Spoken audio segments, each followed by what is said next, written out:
दोस्तों, कई बार हमारे मन में यह प्रश्न उठता है कि कर्म बड़ा है या भाग्य। असल में इस दुनिया में दो तरह के लोग होते हैं। एक तरह के लोगों की मानसिकता यह होती है कि भाग्य में जो होगा वह मिल जाएगा और वे भाग्य के भरोसे बस बैठे रहते हैं और अपने जीवन में कुछ अच्छा होने का बस इंतज़ार करते हैं। दूसरी तरह के लोग वे लोग होते हैं जो कर्म पर विश्वास करते हैं, भाग्य पर नहीं। वे जानते हैं कि कर्म के द्वारा भाग्य को बदला जा सकता है। किसी कार्य के लिए जब आप निरंतर प्रयास करते हैं तो भाग्य भी घुटने टेक देता है। फिर भी एक सवाल तो मन में उठता ही है कि बड़ा कौन है, कर्म या भाग्य? तो चलिए आपके इस प्रश्न का सही उत्तर खोजने का प्रयास करते हैं। कहानी को धैर्य के साथ पूरा सुने। एक जंगल के दोनों ओर अलग अलग राजाओं का राज्य था और उसी जंगल में एक महात्मा रहते थे जिन्हें दोनों राजा अपना गुरु मानते थे। उसी जंगल के बीचों बीच एक नदी बहती थी।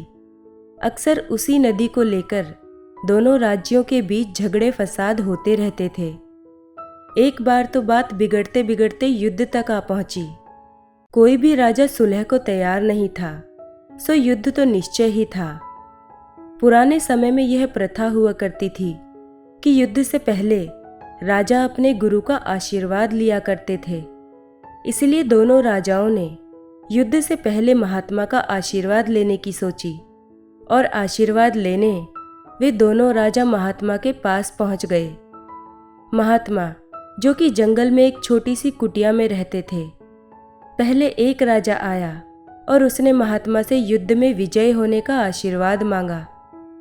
महात्मा ने कुछ देर उस राजा को निहारा और कहा कि राजन, तुम्हारे भाग्य में जीत नहीं दिखती, आगे ईश्वर की मर्जी। यह सुनकर पहला राजा थोड़ा विचलित हुआ। फिर उसने सोचा कि यदि हारना ही है तो पूरी ताकत से लड़ेंगे, परंतु यूं ही बिना लड़े हार नहीं मानेंगे।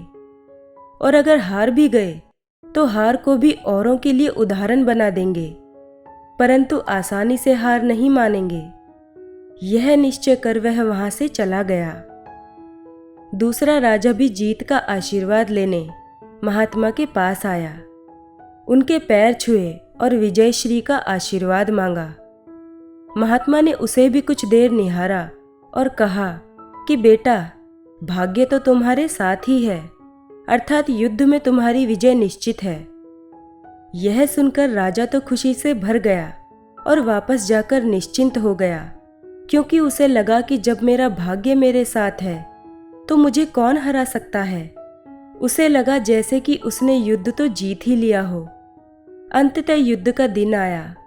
दोनों सेना एक दूसरे के आमने सामने थीं और युद्ध का बिगुल बज गया। युद्ध आरंभ हो चुका था। एक तरफ की सेना यह सोचकर लड़ रही थी कि चाहे किस्मत में हार हो, पर हम हार नहीं मानेंगे। हम अपनी सर्वश्रेष्ठ कोशिश करेंगे, अपना सर्वस्व झोंक देंगे। और वहीं दूसरी तरफ की सेना एक निश्चिंत मानसिकता के साथ लड़ रही थी कि जीतना तो हमें ही है, तो घबराना कैसा। लड़ते लड़ते दूसरी सेना के राजा के घोड़े के पैर का नाल भी निकल गया और घोड़ा लड़खड़ाने लगा। पर राजा ने ध्यान ही नहीं दिया, क्योंकि उसके दिमाग में एक ही बात चल रही थी कि जब जीत मेरे भाग्य में है ही, फिर किस बात की चिंता।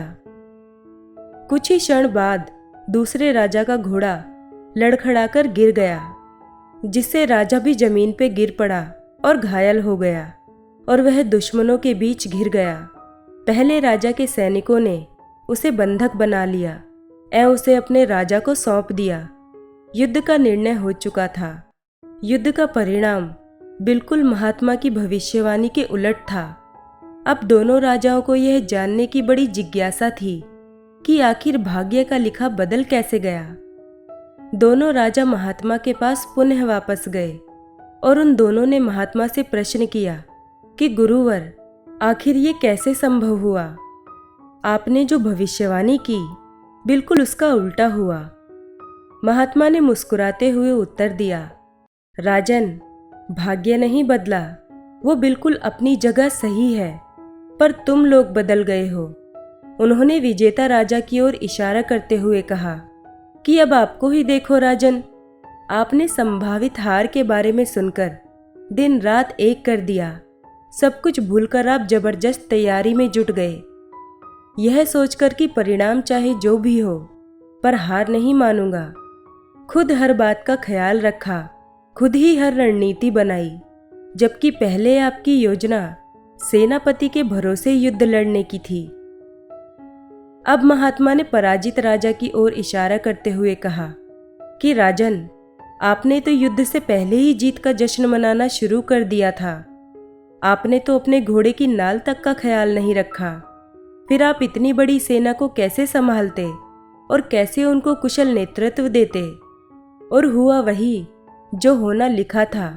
भाग्य नहीं बदला, पर जिनके भाग्य में जो लिखा था उन्होंने ही अपना व्यक्तित्व बदल लिया। फिर भाग्य बेचारा क्या करता?